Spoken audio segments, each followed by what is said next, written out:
Hello and welcome to Mellow Labs. On today's episode, I'm once again tackling my partner's speaker. If you haven't seen the previous video for this, check it out. But basically, it has a very bad startup sound, like it's stupidly loud for no apparent reason. So I added a little mute switch so that we can mute it, turn the speaker on, it doesn't make the sound, and then we can unmute it to actually listen to it.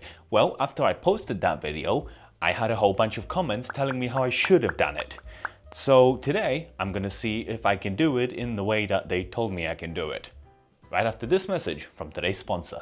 JLCPCB has exactly what you're looking for, whether you're a beginner trying to make your very first PCB or a professional looking for more advanced options. JLCPCB has you covered. Need a simple board just to bring an idea to life? They can do that. Need something a little more serious, like a transparent flexible PCB with aluminum backing and V-ring pad for space saving and an ENIG finish? Well, JLCPCB can handle that too. Getting started is super easy. Just click and drag your Gerber files into jlcpcb.com, select what options you'd like to use, and you get an instant quote. Now I know all of that might sound really expensive, but it really isn't. Because of JLCPCB's large scale, they can bring the savings down to you, and they pretty much always have some kind of deals or coupons going on. Like right now, you can get $30 off of a 6-layer PCB, which brings the starting price down to just $2. And if you're a new user and you click the link in my description, you can get $123 in new user coupons, which makes your first few routing mistakes a lot less painful. JLCPCB does everything in-house with strict quality control at every step, and you can see that progress in your dashboard as you're waiting for your order. And for more complex boards, they'll even x-ray them and send you the images so you can see that everything is placed correctly as it should be. Check out the links in my description, and when you think PCB, think JLCPCB. Easy, affordable, and reliable. I have like an hour before my partner gets back from work, so I'm gonna try to do this as best and fast as I can. And right there is my current modification. It's just a switch that disconnects the speaker. It's as simple as that. So the method I want to implement today is putting a resistor across the speaker so that it actually hopefully mutes it down. I'm gonna grab a bunch of resistors because I don't know what value to use and see if any of them does anything to actually mute it. Okay, I'm gonna start with a very common 10K resistor and see what that does. And hopefully I don't get blasted with sound. 10K did not work. Do we try to go up or down? Let's try 22K. That is just as loud.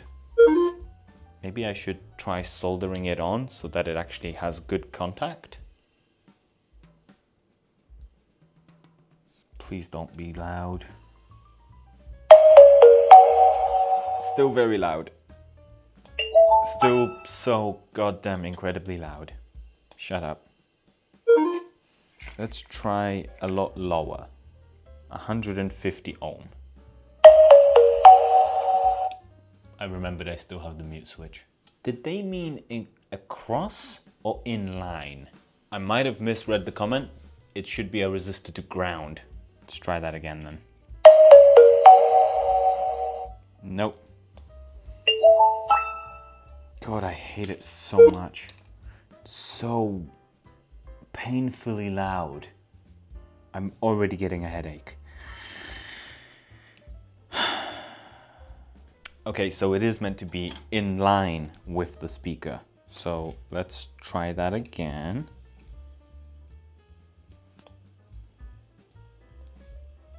It's not making a sound and it's in the on position. It's really quiet. Okay, 10K is definitely too much. So it works, however, it doesn't really help my case because I want to be able to push the button down and it like engages the resistor to you know, silence the speaker. And this way I can't do that. Okay, so I think it might be possible. I just need to experiment with it some more.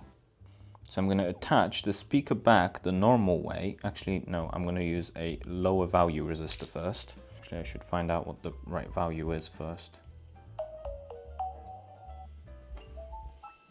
150 ohm actually sounds pretty good, so let's go with that. So I'm thinking, what if I just have the button and then when it's pressed, it like goes to ground? Huh? And ground. USB-C port ground. Let's try that again. Please don't blast me.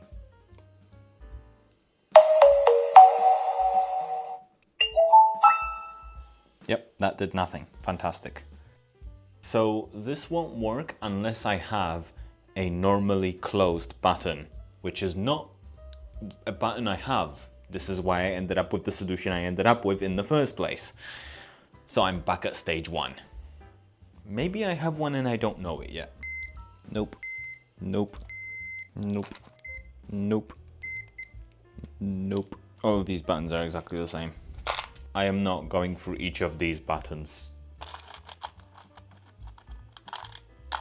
I have a 3D printer limit switch, and as far as I remember, yeah, they've got normally open, normally closed. Holy crap, will this solve my problem? Normally open, normally closed.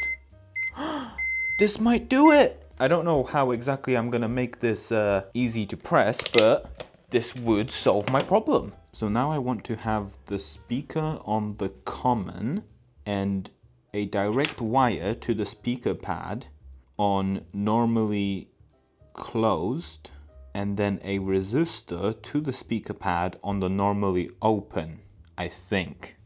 Let's try. I guess I could just have the resistor across. I have helping hands. Why do I never use them? Now, when the button is released, it's full volume, and when the button is pressed, it's less full volume.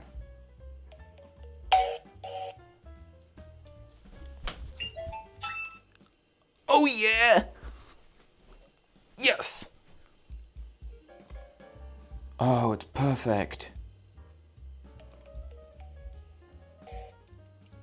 Okay, so now I have to figure out how to make this switch be okay to press, because currently I think I'm gonna have to widen this gap a lot more.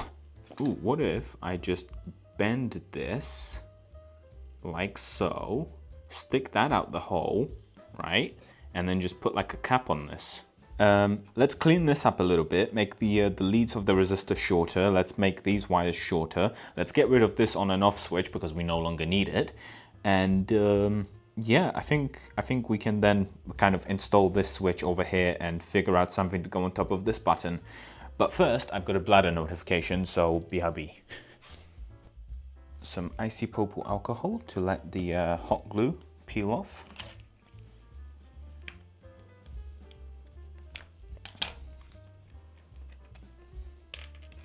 Oh yes, okay, perfect.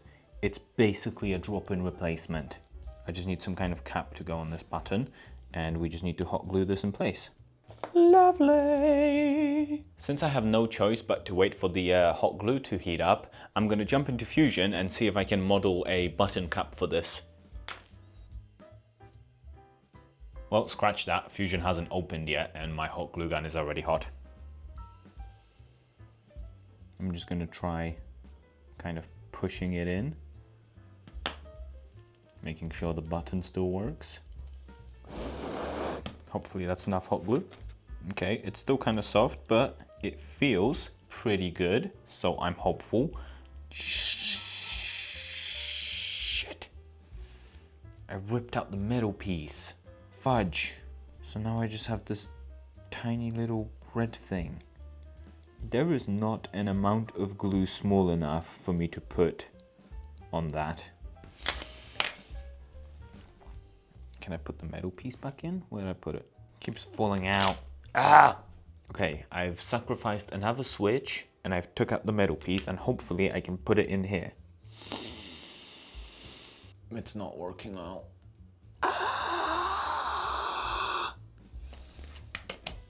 There must be a way for me to glue a little bit of the thing on top of that switch. This is going to be a pain in the butt. Right, let me model the button and see if I can get that to work.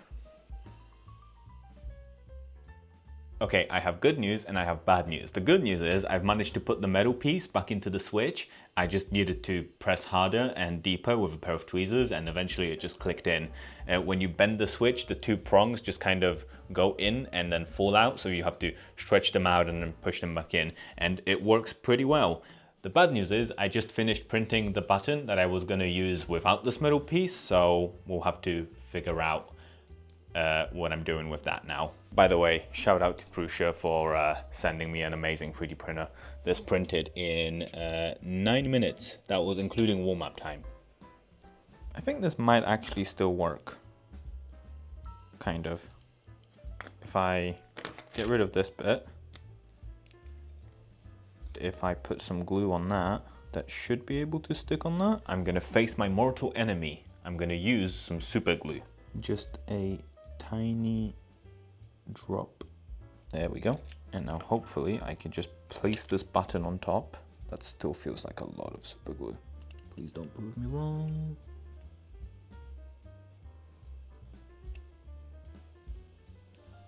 Okay. Let's try to center it a little. Oh, it's already set. Okay. Oh, wait, hold on. I just saw a blob of glue fall down in between the switch and the metal piece, but I think that's not actually going to affect it. I think we're still in the clear. Time to put it back together. I can make you shorter like that.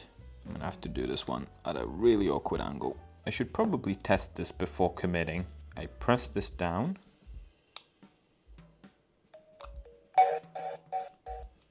Oh yeah.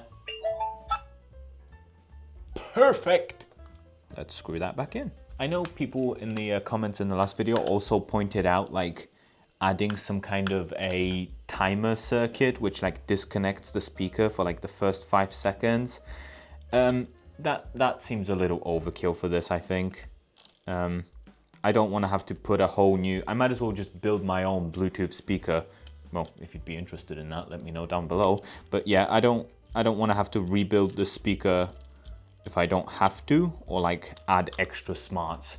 I don't want to have to add an ESP32 in here that will detect when the speaker turns on and then controls a MOSFET which turns off the speaker. It's just a whole thing I don't really want to deal with. Where did I put the last screw? Ah, there they are. So yes, it is possible, just not something I want to deal with. Okay, and we can put the speaker cover back on. Perfect. Still works. So now, turn it on. Oh, actually it was already on, I just turned it off. Beautiful. Awesome. Now the question is, can we actually do this one-handed? Yes. Yes, we can. Love it. Okay, so with that, I'm gonna clean up and wait for my partner to get back to show them. I have solved the problem. Oh.